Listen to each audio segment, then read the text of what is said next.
toutes et à tous, nous sommes le lundi 7 octobre et je reviens pour faire le bilan du Art Readathon, donc un challenge de lecture autour de l'art.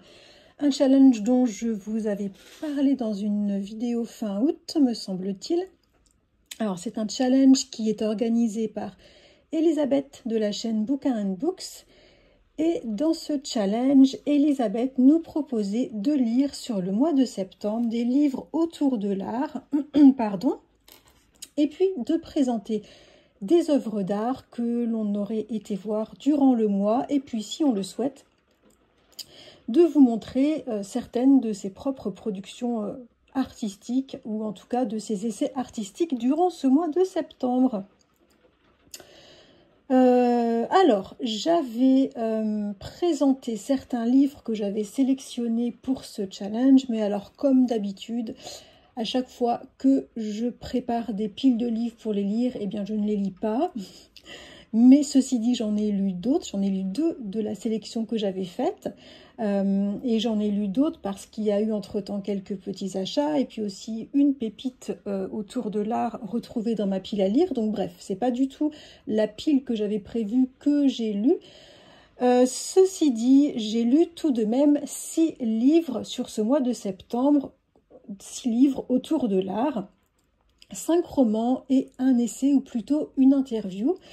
Et mes lectures m'ont permis d'explorer la peinture, la musique, mais aussi le street art et le sport.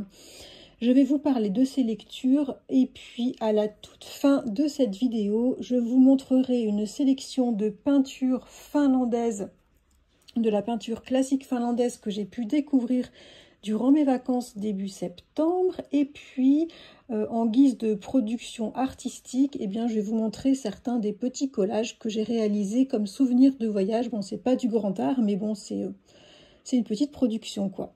Voilà, bon, je commence tout de suite avec le thème de la peinture. Et dans ce thème, c'est là où j'ai le plus d'ouvrages, donc je vais vous parler de 3 livres.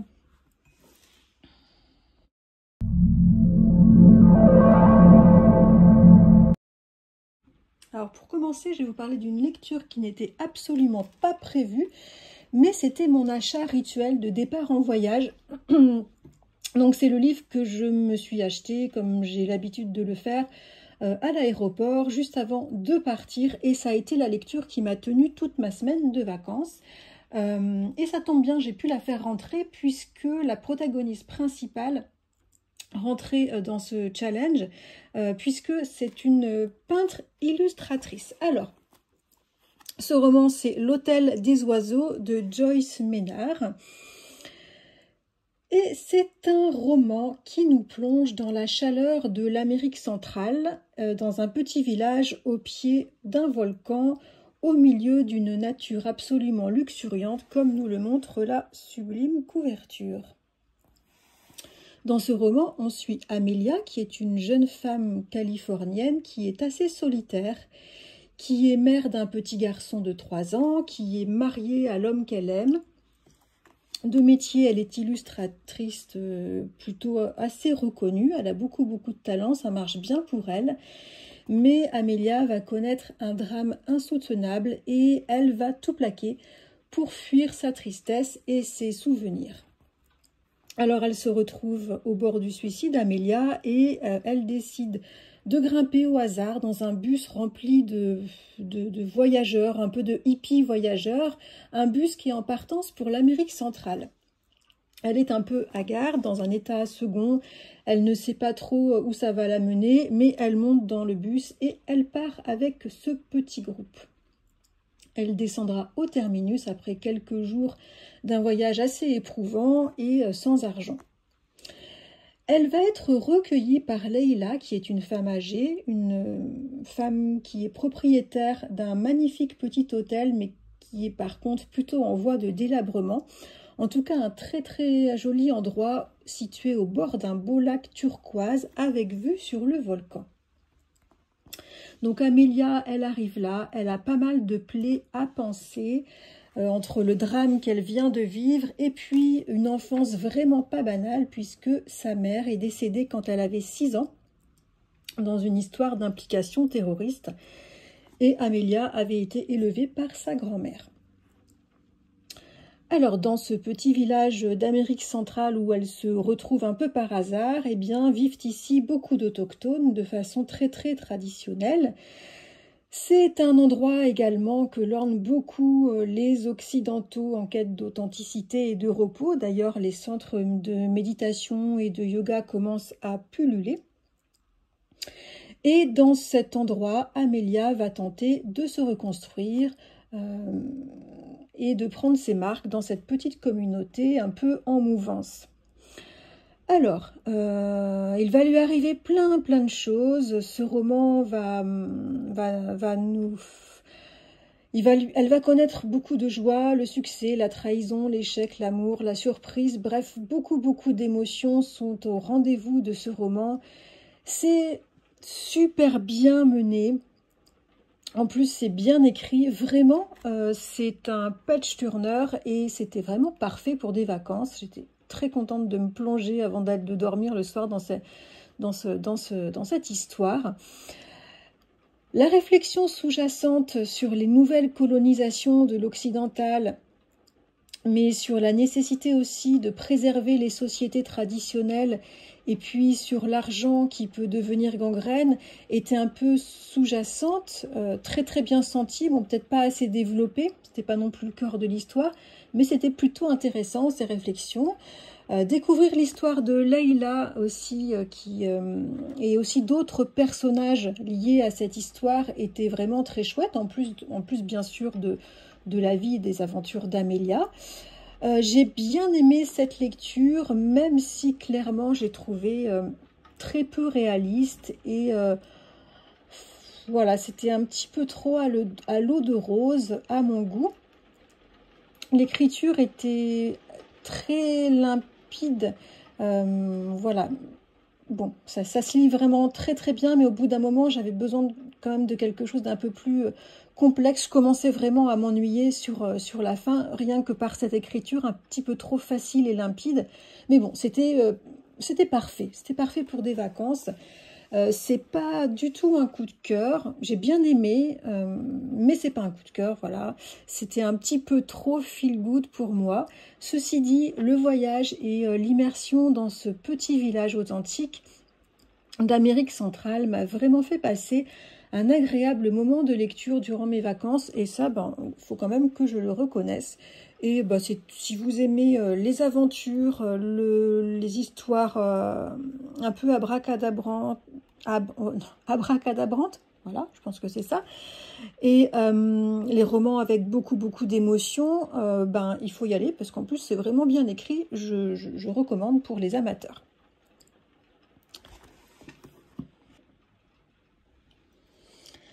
Alors il s'est mis à pleuvoir, du coup j'espère que ça va pas trop s'entendre dans la vidéo parce que j'ai un Velux juste sur ma droite et j'aime bien ce bruit, mais ça fait quand même pas mal de bruit. Deuxième lecture de ce challenge Art Readathon et autour de la peinture toujours. J'ai lu ce très petit livre d'une centaine de pages qui en fait est une interview de Marc Helder qui était un journaliste. Le livre s'appelle Agiverni chez Claude Monet. C'est un petit livre que j'avais trouvé au musée d'Orsay, me semble-t-il, ou peut-être au musée de l'Orangerie, je ne sais plus. Bref, je l'avais depuis un long moment dans ma pile à lire. C'est donc une interview que Claude Monet avait accepté de donner à Marc Helder. Et cette lecture permet vraiment de rencontrer intimement Claude Monet, de rentrer dans son univers.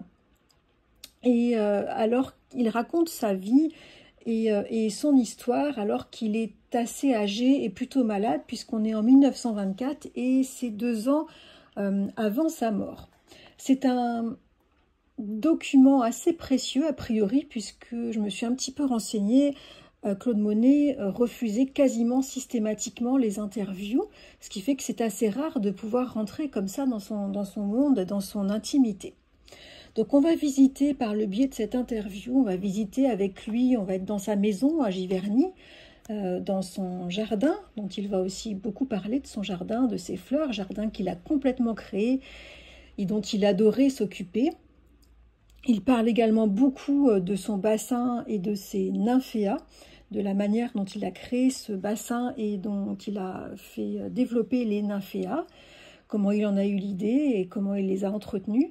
On mange à table avec lui, avec sa famille, on suit ses réflexions sur la couleur, sur la lumière, sur la naissance de l'impressionnisme.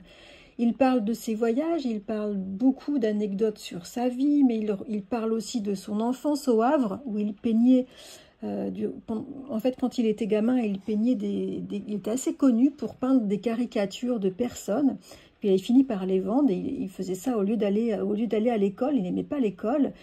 Et puis il parle aussi de sa persistance à vouloir devenir peintre malgré l'opposition totale de son père qui a fini par céder son père, il raconte tout ça. Il raconte aussi les rencontres avec certains peintres qui l'ont aidé, qui l'ont soutenu dans le début de sa peinture, notamment sa rencontre avec le peintre normand Eugène Boudin, qui est très connu pour sa peinture. Il a peint beaucoup de prés, de vaches notamment.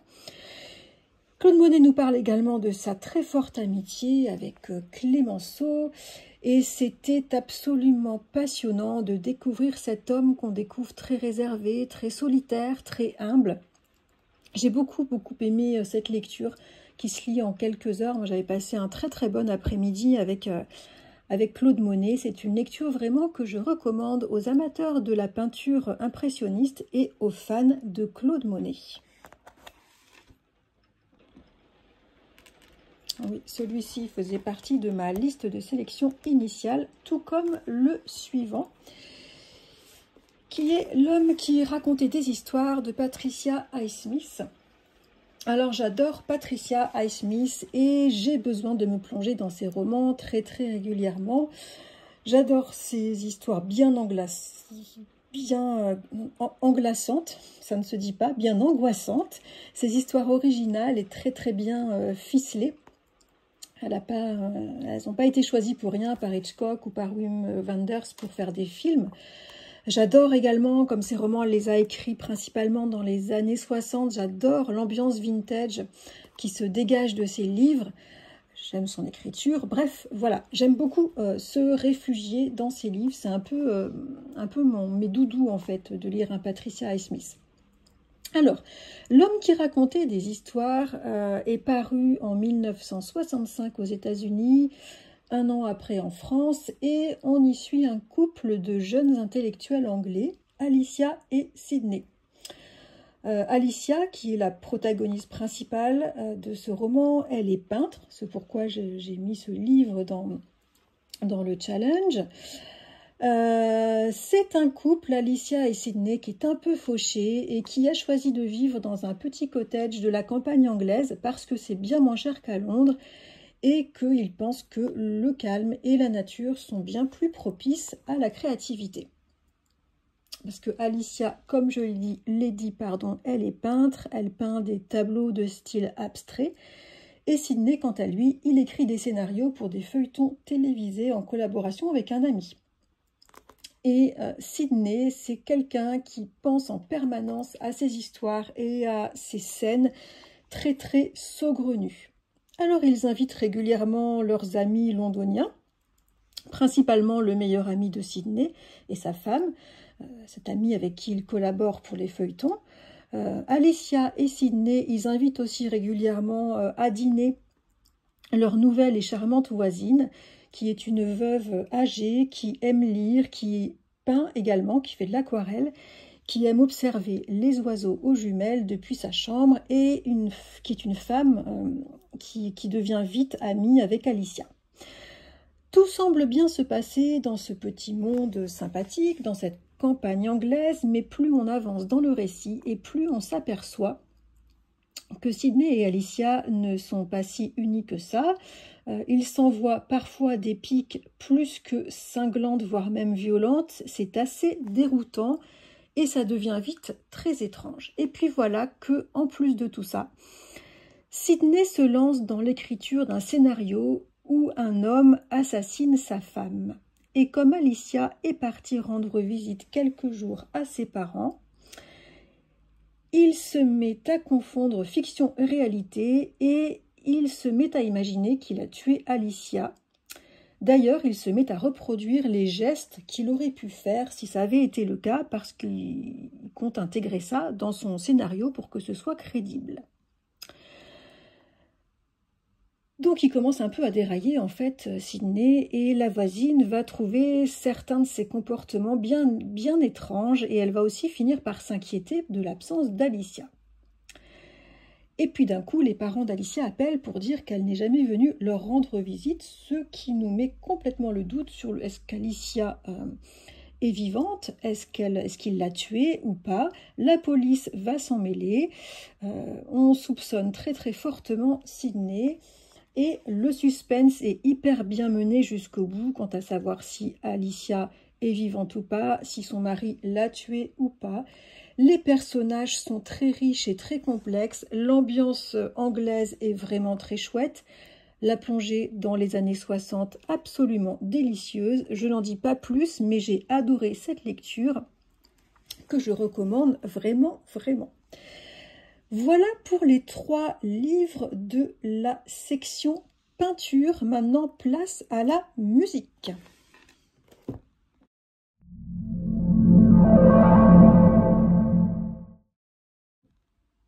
Alors, dans la section musique, il n'y aura qu'un livre. C'est une lecture qui n'était pas prévue et que j'ai retrouvée dans ma pile à lire. Voilà, je me doutais bien quand je repensais à ce challenge, je me disais que j'avais envie de lire un truc autour de la musique. Je savais que j'avais quelque chose autour de la musique dans ma pile à lire. J'ai fait ma petite fouille et j'ai retrouvé ce roman qui m'avait été offert à Noël dernier. Alors, dans ce roman, qui est Suite inoubliable d'Akira Mizubayashi, un auteur que j'avais découvert l'an dernier avec son roman Âme brisée. Donc, en tout cas, dans Suite inoubliable, on suit Ken, qui a 19 ans, qui est japonais. C'est un violoncelliste virtuose, qui a étudié en Europe et qui revient au Japon en raison de l'implication de plus en plus forte de son pays durant la Seconde Guerre mondiale. Nous sommes en 1945 et Ken attend son incorporation en profitant de sa famille dans son village natal. Alors la veille de son incorporation, il confie son précieux violoncelle, un instrument qui a été fabriqué en 1712. C'est un trésor de l'humanité qui lui a été prêté à l'occasion d'un prix qu'il a remporté. Il confie son précieux instrument à sa luthière, qui est également son amie, qui est une Française installée au Japon. Il passe une nuit magique et puis il la quitte en lui jouant un dernier morceau sur son violoncelle, une formidable suite de Bach.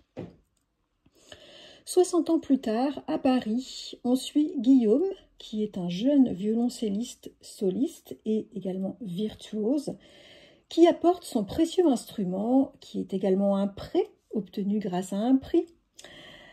Il apporte son instrument à son ami luthier parce qu'il a senti une légère modification de son violoncelle lors de son dernier concert.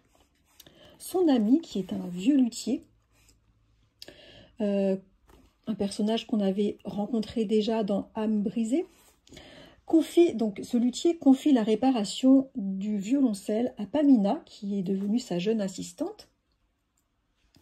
Et à l'occasion du démontage de l'instrument, Pamina va découvrir à l'intérieur du violoncelle, bien caché, une lettre datée de 1945, écrite en japonais. Pamina et Guillaume vont enquêter sur cette mystérieuse lettre et cette enquête va les plonger dans leurs histoires familiales et personnelles. C'était une histoire passionnante, très très émouvante. Une plongée vraiment fascinante dans le monde de la musique, mais aussi dans le Japon des années 40. On découvre de beaux personnages qui ont eu le courage de s'opposer à la folie du régime japonais de l'époque, qui ont eu le courage de dire non à la fascination sans borne d'un peuple pour un empereur despotique, qui était enlisé depuis des années dans une guerre en Mandchourie et qui décimait sa jeunesse et qui oppressait le pays. L'écriture est limpide, fine, poétique, c'est une écriture japonaise, quoi, hein, et ça se ressent très très clairement, même si l'auteur, qui est japonais, mais francophone également, eh bien, il écrit en langue française. On ressent le style d'écriture japonais. Dans ce récit, l'alternance des temporalités est très très bonne. Chaque temporalité, que ce soit en 1945 ou à notre époque, chaque temporalité apporte à l'autre des éléments de compréhension des diverses destinées, de l'histoire des personnages et aussi des violoncelles. Ouais, chaque temporalité établit peu à peu des liens entre les personnages, qui sont tous des personnages très très attachants. C'est une belle histoire, c'est un roman plein d'humanité, c'est vraiment une ode à la musique, et d'ailleurs la musique qui est absolument omniprésente, elle est tellement omniprésente, notamment la musique de Bach, les suites au violoncelle de Bach, que arrivé à même pas un quart du roman, j'ai fini par finir de le lire. Je me souviens, je l'ai lu en une après-midi et une soirée, avec dans les oreilles, dans mon casque, les suites de Bach, et c'était vraiment un super moment de lecture. C'est un roman qui traite de la musique comme remède à l'horreur de la guerre. Ça, c'est vraiment le message de cette belle histoire, et c'est vraiment une lecture que je recommande aux fans de musique classique et aussi d'histoire. Ils seront absolument ravis. Fin de la section musique, et on va parler un peu de street art.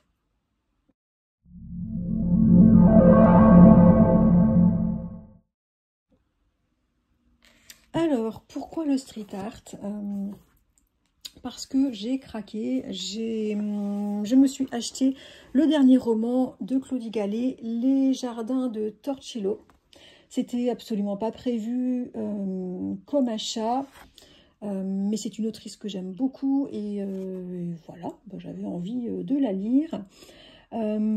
Pourquoi j'ai mis cette lecture dans le challenge? Tout simplement parce que ça se déroule à Venise, on y fait pas mal de visites de la ville, dans les musées notamment, et puis le personnage principal aime dessiner, et aussi au moment où se déroule le roman, toute la ville est à la recherche d'un tag qu'aurait fait Banksy, donc le célèbre artiste de street art qui tag incognito. Il serait venu faire un tag dans la ville, et tout le monde est en train de chercher où il est. Alors dans ce roman, on suit Jess, qui a 26 ans, qui est venue à Venise et pour des vacances, et qui a décidé d'y rester un petit peu. Elle habite dans un appartement qui lui est prêté, mais qui va bientôt être vendu, donc elle cherche un studio. Il faut savoir que Jess, elle vit du RSA et aussi de visites guidées, individualisées et originales sur la ville qu'elle organise. Elle a même créé pour cela un site internet pour développer son business, et ça commence à fonctionner. Jess, c'est une jeune femme assez solitaire qui aime dessiner, qui aime aussi contempler la lagune, qui adore observer la nature, observer les gens. Le propriétaire de l'appartement qu'elle occupe, pour l'aider, parce qu'il culpabilise un petit peu de la laisser tomber, comme il vend l'appartement, il la met en lien avec Maxence, qui lui doit un service. Maxence, c'est un grand avocat pénaliste, c'est un homme d'une 60aine d'années qui vit dans une vieille maison dont il retape les anciens jardins. Et c'est une maison qui est située sur une toute petite île tranquille de la lagune, sur l'île de Torcello. Et Maxence vit sur cette île avec son jeune compagnon. Et puis, il y a aussi un gars assez bourru qui entretient la maison et qui est un peu le garde du corps de Maxence, parce que Maxence l'a sorti de prison. Bref, Jess va devenir l'assistante de Maxence à temps partiel. Elle doit trier ses dossiers, elle doit arranger la maison, nourrir le chat de Maxence, et si elle a le temps, elle doit cuisiner. Sinon, elle passe son temps à déambuler dans Venise à l'affût de nouvelles anecdotes pour ses visites. Et puis, bien sûr, elle cherche le tag que Banksy aurait fait sur un des murs de la ville. Et elle cherche également un studio tout comme elle vide l'appartement, comme lui a demandé le propriétaire. C'est un appartement, c'est assez mystérieux. Je crois que c'est l'appartement, on ne sait pas trop en fait, l'appartement de la mère de ce propriétaire avec qui Jess aurait été amie, mais ça on ne sait pas vraiment. En tout cas, c'est un appartement qui est bien rempli et le propriétaire lui a demandé, comme il l'héberge gratuitement, de le vider. Bref, Jess est très occupée. On la suit dans Venise, dans ses diverses occupations, on la suit chez Maxence. Elle trouve un peu sa place dans cette maison, dans ce jardin, même si les occupants sont un peu bizarres et torturés et un peu mafieux sur les bords. Tout de même, elle se prend d'amitié pour Maxence. Et Maxence, on va aussi le découvrir puisqu'il va se confier à elle, même s'il est sur le début très réservé. Voilà, c'est Maxence, on va le suivre, qui s'interroge sur l'amour, sur Colin qui est en train de lui échapper, sur la retraite, sur la vieillesse, et aussi sur sa mère décédée, voilà, qui n'a jamais accepté son homosexualité. Donc c'est un roman qui met en avant deux personnages, hein, principalement Jess et Maxence. Au compte-gouttes, Jess va livrer à Maxence ses préoccupations, son passé. On découvre qu'elle a subi une grosse perte et qui explique son départ à Venise. Elle parle aussi de son refus de reprendre le petit hôtel que ses parents gèrent en France. Voilà, c'est un livre centré sur ces deux personnages, Jess et Maxence, deux personnages qui sont un peu en transit dans leur vie et à des âges très différents. Alors dans ce roman, il n'y a pas vraiment d'histoire, il n'y a pas d'intrigue, c'est une succession de plein de petits événements assez anodins. Ça en soi, ça ne me dérange pas trop, bien au contraire. Voilà, surtout que c'est ça que je recherche chez Claudie Gallet, c'est ça qu'elle nous présente. Mais là, vraiment, il ne se passe vraiment rien de signifiant. On ne voit pas le liant de tout ça, on ne voit pas où elle veut nous emmener. En plus, j'ai pas eu d'empathie pour les personnages, à vrai dire. J'ai trouvé Jess je l'ai trouvée vraiment dilettante.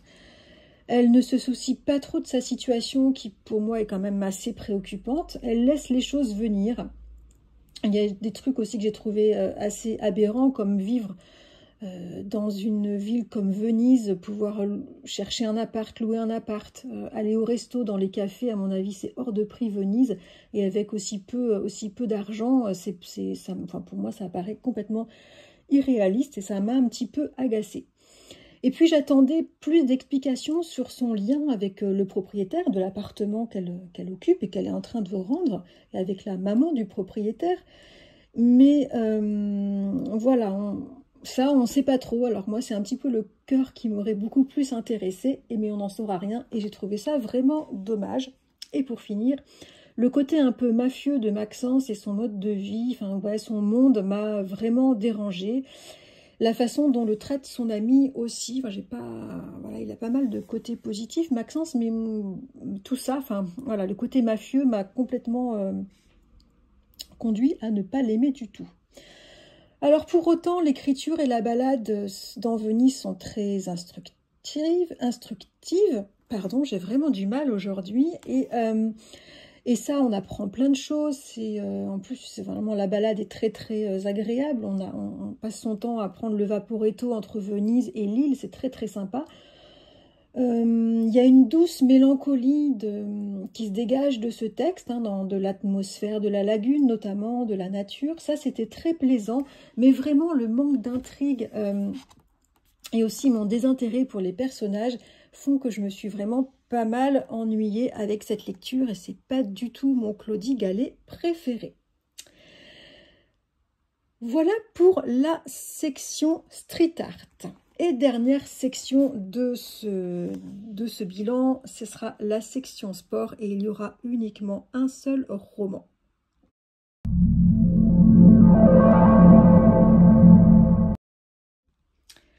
Alors c'est une lecture qui n'était pas prévue et qui correspond à l'envie que j'ai eue de lire à nouveau du Joyce Carol Oates. Et j'avais dans ma pile à lire Petite sœur, mon amour, qui m'a permis de créer une section sport dans ce Art Readathon, puisque ce roman est essentiellement tourné autour du patinage artistique. Alors, Je vais avoir du mal à en parler parce que je l'ai terminé que samedi.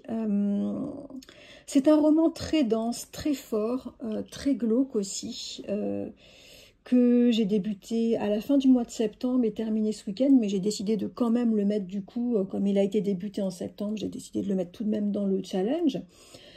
Et donc, il nous plonge dans le monde du patinage artistique. C'est un roman noir, très très noir. On rentre dans l'intimité d'une famille américaine complètement dysfonctionnelle, dont la petite fille de 6 ans, star locale et flèche montante du patinage artistique, est assassinée.